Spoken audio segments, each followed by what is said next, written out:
আসসালামু আলাইকুম ওয়া রাহমাতুল্লাহি ওয়া বারাকাতুহু নাহমাদুহু ওয়া নুসাল্লি আলা রাসূলিহিল কারীম আম্মা বা'দ ফাআউযু বিল্লাহি মিনাশ শাইতানির রাজীম ওয়া জাআলনা নাওমাকুম সুবাতা ওয়া জাআলনা আল-লাইলা লিবাসা সাদাকাল্লাহুল মাওলানাল আযীম। সম্মানিত দ্বীনি ভাই ও বন্ধুগণ, মহান রব্বুল আলামিনের দরবারে অসংখ্য গণিত শুকর এবং সুজুদ যে আল্লাহ জাল্লা শানু আমাদেরকে সত্য দ্বীনের অনুসারী বানিয়েছেন। প্রিয় দ্বীনি ভাই ও বন্ধুগণ, মুমিনের প্রত্যেকটি কাজই, প্রত্যেকটি আমলই ইবাদত যখন আল্লাহ এবং আল্লাহ রাসূল সাল্লাল্লাহু আলাইহি সাল্লামের তরিকা পদ্ধতি অনুযায়ী হবে। ঘুম আল্লাহ তাআলার পক্ষ থেকে একটি বড় নিয়ামত। এই ঘুমটা যখন প্রিয় নবী সাল্লাল্লাহু আলাইহি সাল্লামের সুন্নাহ অনুযায়ী, আদব অনুযায়ী হবে, ঘুমটার মাধ্যমে মুমিন ব্যক্তি সওয়াব অর্জন করবে, এর মাধ্যমে নেকি অর্জন করবে। সম্মানিত দ্বীনি ভাই বন্ধুগণ, সেই ঘুমটা আমাদের জন্য কিভাবে ইবাদতে পরিণত হতে পারে সেই বিষয়টি আপনাদের সামনে উপস্থাপন করব। প্রিয় নবী সাল্লাল্লাহু আলাইহি সাল্লাম ঘুমানোর ব্যাপারে কী ধরনের আদাব, কী ধরনের সুন্নাহ তিনি বর্ণনা করেছেন সেই বিষয়টি আলোচনা করার চেষ্টা করব। সম্মানিত দ্বীনি ভাই বন্ধুগণ, আল্লাহ পাক রব্বুল আলামিনের পক্ষ থেকে বড় একটি নিয়ামত হলো ঘুম। এই জন্য তার কালামুল্লাহর ভিতরে এই বিষয়টি উল্লেখ করেছেন অসংখ্য গণিত আয়াতে। আল্লাহ তাআলা সূরা নাবার একটি আয়াতে বলেন, ওয়া জাআলনা নাওমাকুম সুবাতা, আর ওয়া জাআলনা আল-লাইলা লিবাসা, আর আমি ঘুমকে তোমাদের জন্য করে দিয়েছি ক্লান্তি নিবারণকারী, ক্লান্তি দূরকারী, আর রাত্রিকে আল্লাহ পাক রব্বুল আলামিন আবরণ করে দিয়েছেন। সম্মানিত দ্বীনি ভাই বন্ধুগণ, ঘুম আল্লাহ তাআলার পক্ষ থেকে কত বড় নিয়ামত সেটা আমরা নিজেরাই অনুভব করলেই বুঝতে পারি। প্রিয় দ্বীনি ভাই বন্ধুগণ, প্রিয় নবী সাল্লাল্লাহু আলাইহি ওয়াসাল্লাম তিনি ঘুমানোর ব্যাপারে কী ধরনের আদব বর্ণনা করেছেন। প্রথমত এই বিষয়টি আমাদের জানা প্রয়োজন, রাত্রিকালীন যত দ্রুত সম্ভব ঘুমিয়ে যাওয়া। নবী সাল্লাল্লাহু আলাইহি ওয়াসাল্লাম এশার নামাজের পূর্বে তিনি ঘুমাতে অপছন্দ করেছেন, আর এশার পরে আবার গল্পগুজব কিংবা আলাপচারিতে লিপ্ত হতে অপছন্দ করেছেন। এই জন্য হাদিসের ভিতরে আসছে, হযরত আবু বারজা রাদিয়াল্লাহু তাআলা থেকে বর্ণিত, আন্না রাসূলুল্লাহ সাল্লাল্লাহু আলাইহি ওয়াসাল্লাম কানা ইয়াকরাহুন নাওমা ক্বাবলা আল-ইশা ওয়াল হাদিস বা'দাহা। রাসূলুল্লাহ সাল্লাল্লাহু আলাইহি ওয়াসাল্লাম ঈশার নামাজের পূর্বে ঘুমানোকে তিনি অপছন্দ করেছেন, আর ঈশার নামাজের পরে আলাপচারিতে লিপ্ত হতে তিনি অপছন্দ করেছেন। প্রিয় দ্বীনি ভাই বন্ধুগণ, আমাদের অবস্থা আমরা নিজেরাই বুঝতে পারি যে আমাদের এশার নামাজ আর এশার নামাজের আগে পরে যে আমাদের অবস্থা কেমন। অথচ নবী সাল্লাল্লাহু আলাইহি ওয়াসাল্লাম এশার নামাজের পরে গল্পগুজব বা আলাপচারিতে যে কোনো বিষয় হোক তিনি অপছন্দ করেছেন। প্রিয় নবী সাল্লাল্লাহু আলাইহি ওয়াসাল্লাম এশার নামাজের পরে দ্রুত ঘুমিয়ে যেতেন, এবং যেহেতু শেষ রাত্রিতে জাগ্রত হতে হতো, এই জন্য আম্মা জানা আয়েশা সিদ্দিকা রাদিয়াল্লাহু তাআলা আনহা তিনি নবী সাল্লাল্লাহু আলাইহি ওয়াসাল্লাম আমাল তিনি বর্ণনা করেছেন, বলেন, মা নামা রাসূলুল্লাহ সাল্লাল্লাহু আলাইহি ওয়াসাল্লাম ক্বাবলা আল-ইশা ওয়ালা সামারা বা'দাহা। রাসূলুল্লাহ সাল্লাল্লাহু আলাইহি ওয়াসাল্লাম এশার নামাজের পরে তিনি ঘুমাতেন না, এবং এশার পরে তিনি আলাপচারিতে লিপ্ত হতেন না। এটাই হলো আদব। এই জন্য আমরা চেষ্টা করব যত দ্রুত সম্ভব ঘুমিয়ে যাওয়া। বিশেষ করে আমাদের তরুণ যুবক ভাইরা যারা আছি, অবশ্যই এই বিষয়টা আমরা খেয়াল রাখব। এখন ঘুমের কিছু সুনান আদাব প্রিয় নবী সাল্লাল্লাহু আলাইহি ওয়াসাল্লাম যে বর্ণনা করেছেন, প্রথমত হলো যে আমরা নবী সাল্লাল্লাহু আলাইহি ওয়াসাল্লাম ঘুমের পূর্বে ওযু করতে বলেছেন। এক হাদিসে রাসূলুল্লাহ সাল্লাল্লাহু আলাইহি ওয়াসাল্লাম ইরশাদ করেন, ইযা আতাইতা মাদজাআকা ফাতাওয়াজ্জা ওযুআকা লিস-সালাত। যখন তুমি ঘুমানোর জন্য বিছানায় যাবে, এর পূর্বে তুমি ওযু করে নিবে, যে ওযু নামাজের জন্য করা হয় ওই ওযু করে নিবে। সম্মানিত দ্বীনে সহিহ বুখারীতে এই বিষয়টি রাসূল করিম সাল্লাল্লাহু আলাইহি ওয়াসাল্লাম তিনি বর্ণনা করেছেন। সুতরাং ঘুমানোর পূর্বে ওযু করে নেওয়া এটাও অনেক বড় একটি আমল, সেই হিসাবে আমরা চেষ্টা করি আমলটি করার জন্য। এজন্যই প্রিয় নবী সাল্লাল্লাহু আলাইহি ওয়াসাল্লাম যে হাদিসের ভিতরে তিনি এই আদবটি বর্ণনা করেছেন। এরপর আরেকটি আদব হলো ঘুমানোর পূর্বে বিছানা ঝেড়ে নেওয়া। দয়ার নবী, মায়ার নবী, প্রিয় নবী সাল্লাল্লাহু আলাইহি সাল্লাম তিনি উম্মতের জন্য কষ্ট না হয় সব আদবই তিনি বর্ণনা করেছেন। ঘুমানোর পূর্বে বিছানা ঝেড়ে নেওয়া, কারণ বিছানায় অনেক সময় অনুপস্থিত থাকার কারণে বিভিন্ন কষ্টদায়ক বস্তু থাকতে পারে। এই জন্য নবী সাল্লাল্লাহু আলাইহি ওয়াসাল্লাম উম্মতকে এই বিষয়টিও শিখিয়ে দিয়ে গেছেন, ঘুমানোর পূর্বে বিছানা ঝেড়ে নেওয়া। নবী সাল্লাল্লাহু আলাইহি ওয়াসাল্লাম বলেন, হযরত আবু হুরায়রা রাদিয়াল্লাহু তাআলা থেকে বর্ণিত, ইযা আওয়া আহাদুকুম ইলা ফিরাশিহি ফালিয়ানফুজ ফিরাশাহু বিদাখিলাতি ইজারিহি ফাইন্নাহু লা ইয়াদরি মা খালাফাহু আলাইহি।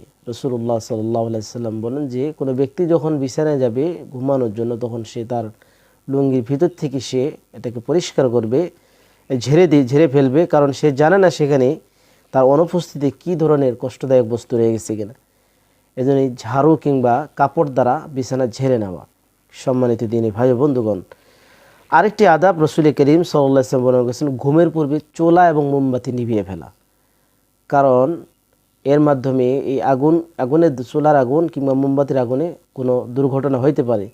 এই জন্য নবী সাল্লাল্লাহু আলাইহি ওয়াসাল্লামের যে ঘুমানোর যে আদাব তিনি বর্ণনা করেছেন এর ভিতরে একটি বিষয় প্রিয় নবী সাল্লাল্লাহু আলাইহি ওয়াসাল্লাম বলেছেন লা তাতরুকুন নার ফি বুয়ুতিকুম হিনা তানামুন, তোমরা আগুন জেলে অর্থাৎ আগুন জ্বালিয়ে রেখে ঘুমাতে যাবে না, ঘুমাবা না। প্রিয় নবী সাল্লাল্লাহু আলাইহি ওয়াসাল্লামের এই তথ্য দ্বারা বা আমরা জানতে পারি যে মোমবাতি অথবা চুলার আগুনকে নিভিয়ে ফেলা, কারণ এর মাধ্যমে যে কোনো কারণবশত কোনো দুর্ঘটনা হইতে পারে।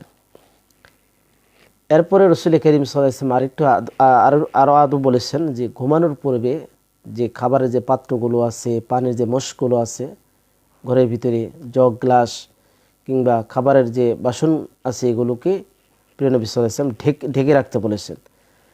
কারণ এর মাধ্যমে অনেক সময় খোলা রাখার কারণে অনেক কীটপতঙ্গ বা বিভিন্ন কারণবশত সেখানে ময়লা পড়তে পারে, যার কারণে পরবর্তীতে এই খাদ্য দ্বারা সমস্যা হতে পারে। এই জন্য নবী সাল্লাল্লাহু আলাইহি ওয়াসাল্লাম এই বিষয়টিও হাদিসের ভিতরে তিনি সুন্দর করে উম্মতের জন্য বলে দিয়েছেন।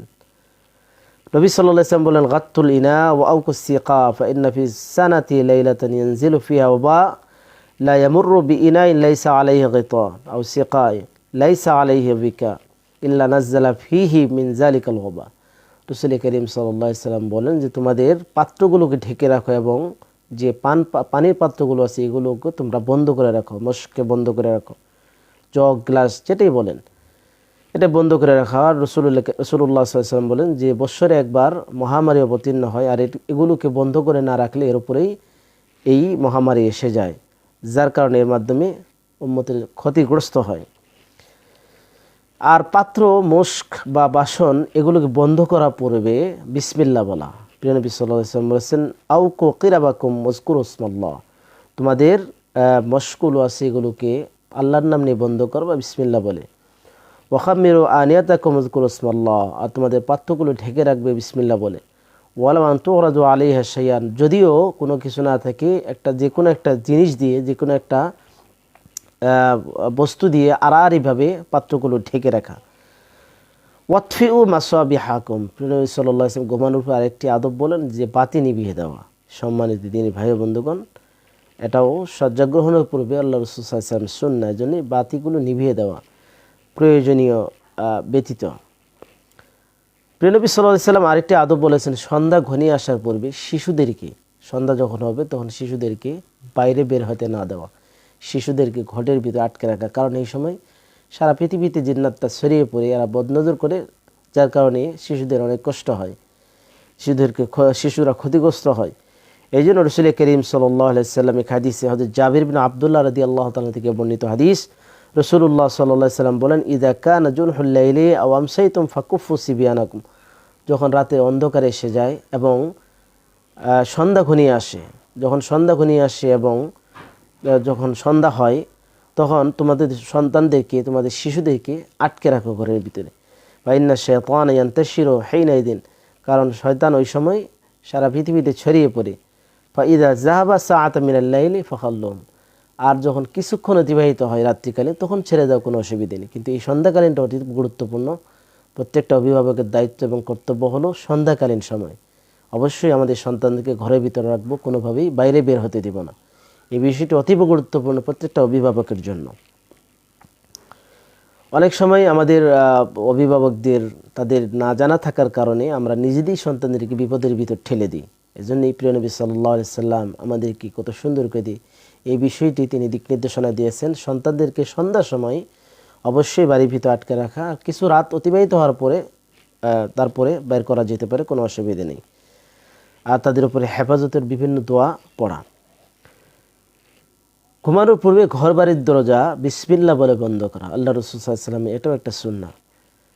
প্রিয় নবী সাল্লাল্লাহু আলাইহি ওয়াসাল্লাম বলেছেন আগলিকুল আবওয়াবা ওয়াজকুরু ইসমাল্লাহ ফা ইন্না শাইতানা লা ইফতাহু বাবান মুগলাকান, তোমরা তোমাদের ঘরের দরজা বন্ধ করে দাও বিসমিল্লাহ বলে। কারণ শয়তান বিসমিল্লাহ বলার দ্বারা, বিসমিল্লাহ বলে যখন কেউ এরকমই করতে পারে তাহলে শয়তান ওই সময় করতে পারে না, দরজাকে খুলতে পারে না। বন্ধ দরজা বিসমিল্লাহ বলে কেউ যদি বিসমিল্লাহ বলে দরজা বন্ধ করে তাহলে শয়তান এটাকে খুলতে পারে না। ঘুমের পূর্বে কিছু জিকির আজকার করা, দোয়া দরুদ প্রিয় নবী সাল্লাল্লাহু আলাইহি সাল্লাম বর্ণনা করেছেন হাদিসের ভিতরে, অসংখ্য দোয়া তিনি বর্ণনা করেছেন, এগুলো আমল করার চেষ্টা করা। নবী সাল্লাল্লাহু আলাইহি সাল্লাম 3 কুল পড়তে বলেছেন। এক হাদিসে কুল ইয়া আইয়ুহাল কাফিরুন, কাফিরুনও পড়তে বলেছেন। 3 কুল পড়ার সিস্টেম হলো, পদ্ধতি হলো, রাসূল করিম সাল্লাল্লাহু আলাইহি সাল্লামের এই হাদিসটিতে আম্মা জানা আয়েশা সিদ্দিকা রাদিয়াল্লাহু তাআলা আনহা রাসূলুল্লাহ সাল্লাল্লাহু আলাইহি সাল্লামের আমল তিনি বর্ণনা করেছেন। আন্না নবী সাল্লাল্লাহু আলাইহি সাল্লাম কানা ইযা আওয়া ইলা ফিরাশি কুল্লা লাইলাতিন, রাসূলুল্লাহ সাল্লাল্লাহু আলাইহি সাল্লাম যখন রাত্রিবেলা তিনি ঘুমাতে যেতেন, প্রতিদিন প্রতি রাতেই জামা কাফাইহি, 2 হাতকে একত্রিত করতেন, সুম্মা নাফাসা ফিহিমা, অতঃপর সেখানে তিনি দম করতেন, ফাকারা ফিহিমা, এবং তিনি পড়তেন কুল হুয়াল্লাহু আহাদ, কুল আউযু বিরাব্বিল ফালাক, কুল আউযু বিরাব্বিন নাস, এই 3টি সূরা পড়তেন। অতঃপর এর দ্বারা সুম্মা ইয়ামসাহু বিহিমা মাস্তাতা মিন জাসাদিহি, শরীরের যে পর্যন্ত সম্ভব এই পর্যন্ত তিনি মাসাহ করে দিতেন। ইয়াবদাউ বিহিমা আলা রাসি ওয়া ওয়াজহি, তিনি মাথা এবং চেহারা থেকে তিনি শুরু করতেন। ওয়ামা আকবালা মিন জাসাদিহি, আর শরীরে যে পর্যন্ত তিনি পারতেন সেটা পৌঁছে দিতেন। ইয়াফআলু যালিকা সালাসা মাররাত, 3 বার এই কাজটি করতেন। এই জন্যই আমরা চেষ্টা করব এই আমলটি করার জন্য। ঘুমানোর পূর্বে আয়াতুল কুরসি পাঠ করা, এটাও অনেক গুরুত্বপূর্ণ একটা ফজিলত। সহিহ বুখারীতে হযরত আবু হুরায়রা রাদিয়াল্লাহু তাআলা থেকে হেফাজতের জন্য, নিজেকে হেফাজতের জন্য একটা লম্বা একটা হাদিস আছে, যেখানে রাসূল করিম সাল্লাল্লাহু আলাইহি সাল্লাম বলেছেন, ইযা আওয়াইতা ইলা ফিরাশিকা ফাকরা আয়াতুল কুরসি লা ইয়াজাল মাআকা মিনাল্লাহি হাফিজ ওয়ালা ইয়াকরাবুকা শাইতান হাত্তা তুসবিহা। রাসূল করিম সাল্লাল্লাহু আলাইহি সাল্লাম বলতেছেন যে যখন তুমি ঘুমাতে যাবে তখন আয়াতুল কুরসি পড়ে নাও, আল্লাহ পাক রব্বুল আলামিন তোমার হেফাজতের জন্য একজন ফেরেশতা নিযুক্ত করে দিবেন, সুবহানাল্লাহ বিহামদি, আর শয়তান তোমার নিকট পর্যন্ত যেতে পারবে না। এজন্য আয়াতুল কুরসির আমল করা। সূরা কাফিরুন পাঠ করা, যে কথাটি পূর্বে বললাম, হযরত নওফল আশজাঈ রাদিয়াল্লাহু তাআলা নিজেই বর্ণনা করেন, তাকে রাসূলুল্লাহ সাল্লাল্লাহু আলাইহি সাল্লাম এই সূরা কাফিরুন পাঠ করতে বলেছেন। নবী সাল্লাল্লাহু আলাইহি সাল্লাম বলেন যে ইকরা কুল ইয়া আইয়ুহাল কাফিরুন সুম্মা নাম আলা খাতিমাতিহা ফাইন্নাহা বারাআতুম মিনাশ শিরকি। রাসূলুল্লাহ সাল্লাল্লাহু আলাইহি সাল্লাম বলেছেন কুল ইয়া আইয়ুহাল কাফিরুন পাঠ করে এরপর ঘুমিয়ে যাও, কারণ এর মাধ্যমে আল্লাহ পাক রব্বুল আলামিন শিরক থেকে মুক্ত করবেন। কারণ এই সূরা মানুষকে কেউ যে তেলাওয়াত করে তাকে শিরক থেকে মুক্ত রাখে।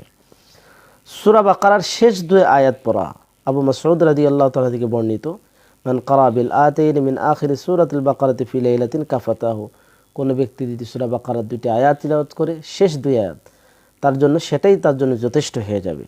সম্মানিত দিনী ভাই ও বন্ধুগণ, রাসূল করিম সাল্লাল্লাহু আলাইহি ওয়াসাল্লাম আরেকটি সুন্নাহ বলেন ডান কাত হয়ে শোয়া, ডান কাতে শোয়া। প্রিয় নবী সাল্লাল্লাহু আলাইহি ওয়াসাল্লাম বলেন ইযা আতাইতা মাজ্জাআকা ফাতাওয়াজ্জা ওযুআকা লিস-সালাত সুম্মা ইসতাজি' আলা শিক্কিকাল আইমান। রাসূলুল্লাহ সাল্লাল্লাহু আলাইহি ওয়াসাল্লাম বলেন যখন তুমি ঘুমাতে যাও এরপর ওযু করে নাও এবং ডান কাত হয়ে শুয়ে যাও। রাসূল করিম সাল্লাল্লাহু আলাইহি ওয়াসাল্লাম আরও আদব বলেন যে ঘুমানোর পূর্বে দোয়া পড়া এবং ডান গালের নিচে হাত রাখা, শোয়ার সময় ডান গালের নিচে ডান কাতে শোয়া এবং ডান গালের নিচে হাত রেখে দোয়া পড়ে শোয়া। এক হাদিসে রাসূল করিম সাল্লাল্লাহু আলাইহি ওয়াসাল্লাম বলতেন, হযরত আবু হুযায়ফা রাদিয়াল্লাহু তাআলা বর্ণিত, কারণ নবী সাল্লাল্লাহু আলাইহি ওয়াসাল্লাম ইযা আখাযা মাদজাআহু মিনাল লাইলি, রাসূল করিম সাল্লাল্লাহু আলাইহি ওয়াসাল্লাম যখন রাত্রিকালীন ঘুমিয়ে যেতেন তখন ওয়াদা ইয়াদাহু তাহতা খাদ্দিহি, তখন তার ডান হাতকে গালের নিচে রাখতেন। সুম্মা ইয়াকুলু আল্লাহুম্মা বিসমিকা আমুতু ওয়া আহইয়া, তো ঘুমানোর পর এই দোয়া পড়া আল্লাহুম্মা বিসমিকা আমুতু ওয়া আহইয়া। এবং ওয়াইদা ইস্তাইকাযা, এবং তিনি যখন জাগ্রত হতেন ক্বাল আলহামদুলিল্লাহিল্লাযী আহইয়ানা বা'দা মামাতানা ওয়া ইলাইহিন নুশুর, আলহামদুলিল্লাহিল্লাযী আহইয়ানা বা'দা মামাতানা ওয়া ইলাইহিন নুশুর, এটা যখন জাগ্রত হতেন তখন পড়তেন। তো রাসূল করিম সাল্লাল্লাহু আলাইহি ওয়াসাল্লাম এখানে ঘুমানোর যে ডান কাতে শোয়া, ডান গালের নিচে ডান হাত রাখা এবং দোয়া পড়ে তারপরে শোয়া এবং ঘুম থেকে জাগ্রত হওয়ার সময় দোয়া পড়া। ঘুমের মাঝে অনেক সময় দুঃস্বপ্ন দেখলে কি করবেন, নবী সাল্লাল্লাহু আলাইহি ওয়াসাল্লাম এই বিষয়টি আদবের ভিতরে বর্ণনা করেছেন। ভীতিকর স্বপ্ন দেখতে পারে, এক হাদিসে সহিহ মুসলিমের ভিতরে আবু কাতাদা রাদিয়াল্লাহু তাআলা থেকে বর্ণিত, আর রুইয়াতুস সালিহা রুইয়াস সালিহাতু মিনাল্লাহ ওয়া রুইয়াস সু মিনাশ শাইতান। নবী সাল্লাল্লাহু আলাইহি ওয়াসাল্লাম বলেন সত্য স্বপ্ন, ভালো স্বপ্ন এটা আল্লাহর পক্ষ থেকে, আর খারাপ স্বপ্ন দুঃস্বপ্ন এটা শয়তানের পক্ষ থেকে। ফামান রাআ রুয়ান, আর যদি কোনো ব্যক্তি যদি এমন স্বপ্ন দেখে যে অর্থাৎ দুঃস্বপ্ন দেখে, ফাকারিহা মিনা শাইআন ফালিয়ানফুস আন ইয়াসারিহি, রাসূল করিম সাল্লাল্লাহু আলাইহি ওয়াসাল্লাম বলেন দুঃস্বপ্ন দেখলে সে প্রথমে বাম দিকে থুতু নিক্ষেপ করবে, ওয়ালিয়াতাআওয়াজ বিল্লাহি মিনাশ শাইতান, এবং শয়তানের থেকে আল্লাহর কাছে পানা চাবে। লা তাদুররুহু, তো শয়তানের অনিষ্ট থেকে আল্লাহর কাছে সে পানা চাবে, শয়তান তখন ক্ষতি করতে পারবে না, এই স্বপ্ন তার কোনো ক্ষতি হবে না। ওয়ালা ইউখবিরু বিহা আহাদান, আরেকটি আদব বললেন যে এই দুঃস্বপ্ন কাউকে কারো কাছে না বর্ণনা করা, এটাও একটা বড় একটা আদব। ফাইন রাআ রুয়ান হাসানাতান, আর যদি কোনো ভালো স্বপ্ন দেখে তাহলে এটা ফালিউবশির, এর দ্বারা তার সুসংবাদ দেওয়া হবে। ওয়ালা ইউখবির ইল্লা মিন মান ইয়াহিব, আর যাকে ভালোবাসে তথা যাকে পছন্দ হয়, যার সাথে মহব্বত আসে, তার সাথে এই স্বপ্নের বিষয়ে আলোচনা করা যেতে পারে। এজন্যই অপছন্দ অর্থাৎ যাকে পছন্দ করে এমন ব্যক্তি ছাড়া অন্য কারো কাছে এই স্বপ্ন বর্ণনা না করা, দুঃস্বপ্ন দেখলে কারো কাছে বর্ণনা না করা, সুসংবাদ ভালো স্বপ্ন দেখলে যাকে মহব্বত করে তার কাছে এটা বর্ণনা করতে পারে। দুঃস্বপ্ন দেখলে পরে বা স্বপ্রাত্রে স্বপ্ন দেখলে এর ভিতরে আরেকটা আদব রসুল করিম সাল্লাল্লাহু আলাইহি ওয়াসাল্লাম আরেক হাদিসের ভিতরে বলেছেন, ওয়ালিয়াতাহাওয়াল আন জাববিহিল্লাযী কানা আলাইহি, যে কাতে ছিল অর্থাৎ যে কাতে শুয়েছিল দুঃস্বপ্ন দেখার পরে অন্য কাতের ভিতরে অর্থাৎ কাতকে পরিবর্তন করা, আরেক পার্শ্বকে পরিবর্তন করা। ঘুম থেকে জাগ্রত হওয়ার দোয়া, ঘুম থেকে জাগ্রত হওয়ার দোয়া রাসূল করিম সাল্লাল্লাহু আলাইহি ওয়াসাল্লাম বলেন, আলহামদুলিল্লাহিল্লাযী আহইয়ানা বা'দা মামাতানা ওয়া ইলাইহিন নুশুর, যা পূর্বে বললাম। রাত্রিবেলা ঘুমানোর সময় অনেক সময় রাত্রিকালীন জাগ্রত হয়, হঠাৎ করে জেগে যায়। দেখেন রাসূল করিম সাল্লাল্লাহু আলাইহি ওয়াসাল্লাম আমাদেরকে কত সুন্দর করে এই বিষয়টি বর্ণনা করেছেন। রাত্রিকালীন হঠাৎ করে জাগ্রত হয়ে গেছে কোনো ব্যক্তি যদি এই সময় দোয়া পড়ে, ছোট্ট একটি দোয়া আছে, দোয়াটা পর আল্লাহ পাক রব্বুল আলামিন সাথে সাথে এই দোয়াকে কবুল করে নেন। এই জন্য নিশ্চিত এই দোয়াটি হলো উবাদা ইবনে সামিত রাদিয়াল্লাহু তাআলা থেকে বর্ণিত। রাসূলুল্লাহ সাল্লাল্লাহু আলাইহি ওয়াসাল্লাম বলেছেন, যে ব্যক্তি রাত্রে ঘুম থেকে জাগ্রত হয়ে বলবে লা ইলাহা ইল্লাল্লাহু ওয়াহদাহু লা শারীকা লাহু লাহুল মুলকু ওয়া লাহুল হামদু ওয়া হুয়া আলা কুল্লি শাইইন কাদির ওয়া সুবহানাল্লাহি ওয়াল হামদুলিল্লাহি ওয়া লা ইলাহা ইল্লাল্লাহু আল্লাহু আকবার, এরপরে বলবে আল্লাহুম্মা গফিরলি, অথবা যে কোনো দোয়া করবে, এই দোয়া অথবা যে কোনো দোয়া করবে, আল্লাহ রাসূল সাল্লাল্লাহু আলাইহি ওয়াসাল্লাম বলেছেন আল্লাহ তাআলা দোয়াকে কবুল করে নেন অবশ্যই। আর সে ব্যক্তি যদি ওযু করে এবং নামাজ পড়ে আল্লাহ পাক রব্বুল আলামিন এটাও কবুল করে নেন, সুবহানাল্লাহি ওয়া বিহামদিহি। এর জন্য সম্মানিত দিনী ভাই বন্ধুরা, এই বিষয়টি অনেক গুরুত্বপূর্ণ। আমরা তো অনেক সময় রাত্রিবেলা জাগ্রত হই, ওই সময় যখনই জাগ্রত হই আল্লাহর কাছে বাংলায় দোয়া হোক যে আল্লাহুম্মা গফিরলি, ছোট্ট একটা দোয়া, এই দোয়াটা আমরা করতে পারি। তো এই জন্যই আমরা চেষ্টা করব এই আমলটি করার জন্য, অনেক গুরুত্বপূর্ণ আমল। আল্লাহ পাক রব্বুল আলামিন অবশ্যই দোয়াকে কবুল করে নেন। আর যথাসময়ে ঘুম থেকে উঠে নামাজ আদায় করা, কারণ নবী সাল্লাল্লাহু আলাইহি ওয়াসাল্লাম এক হাদিসে বলেছেন, যখন নবী সাল্লাল্লাহু আলাইহি ওয়াসাল্লামকে বলা হলো, এক সাহাবী বললেন যে অমুক ব্যক্তি সে ঘুমিয়ে নামাজ না পড়ে সে ঘুমিয়ে আসছে। রাসূলুল্লাহ সাল্লাল্লাহু আলাইহি ওয়াসাল্লাম বলেছেন, বালা শাইতান ফি উযনিহি, যে শয়তান তার কানের ভিতরে পেশাব করে দিয়েছে। সম্মানিত, এর জন্যই ঘুম থেকে জাগ্রত হয়ে ফজরের নামাজ আদায় করা। প্রিয় দিনী ভাই বন্ধু, এই সমস্ত আদবগুলো যেগুলো বর্ণনা করা হলো নবী সাল্লাল্লাহু আলাইহি ওয়াসাল্লাম সুন্দর করে হাদিসের ভিতরে প্রত্যেকটা পদ্ধতি প্রিয় নবী সাল্লাল্লাহু আলাইহি ওয়াসাল্লাম স্পষ্ট করে বলেছেন। এই জন্য ঘুম শুধুমাত্র ঘুমই নয়, ঘুমটাও আমাদের জন্য ইবাদতে পরিণত হবে যখন এই ঘুমটাই আমরা প্রিয় নবী সাল্লাল্লাহু আলাইহি ওয়াসাল্লাম তরিকা পদ্ধতি অনুযায়ী আমরা করতে পারবো। সম্মানিত দিনী ভাই বন্ধু, রাসূল সাল্লাল্লাহু আলাইহি ওয়াসাল্লাম সুন্নাহ প্রতিটা কাজের ভিতরে একবার ঘুম থেকে জাগ্রত হয়ে নিয়ে ঘুমানো যাওয়া পর্যন্ত 24 ঘন্টায় প্রত্যেকটা কাজই ইবাদত, শুধু নামাজ রোজা হজ যাকাত নয়। আমি যে কাজটা করতেছি, যে জায়গায় আছি, প্রত্যেকটা কাজই বৈধ কাজ, হালাল কাজ, প্রত্যেকটাই ইবাদতে পরিণত হবে যখন আল্লাহ রাসূল সাল্লাল্লাহু আলাইহি ওয়াসাল্লাম তরিকা পদ্ধতি অনুযায়ী হবে। আল্লাহ পাক রব্বুল আলামিন আমাদেরকে যে সমস্ত আদাব ঘুমানোর জন্য প্রিয় নবী সাল্লাল্লাহু আলাইহি ওয়াসাল্লাম আমাদেরকে জানিয়ে দিয়েছেন, সে তরিকা পদ্ধতি অনুযায়ী সেই আদব অনুযায়ী আমাদের ঘুমানোর জন্য তৌফিক দান করুন, এবং ঘুম আমাদের জন্য আল্লাহ পাক রব্বুল আলামিন ইবাদতে পরিণত করার তৌফিক দান করুন। আমিন। আসসালামু আলাইকুম ওয়া রাহমাতুল্লাহি ওয়া বারাকাতুহু।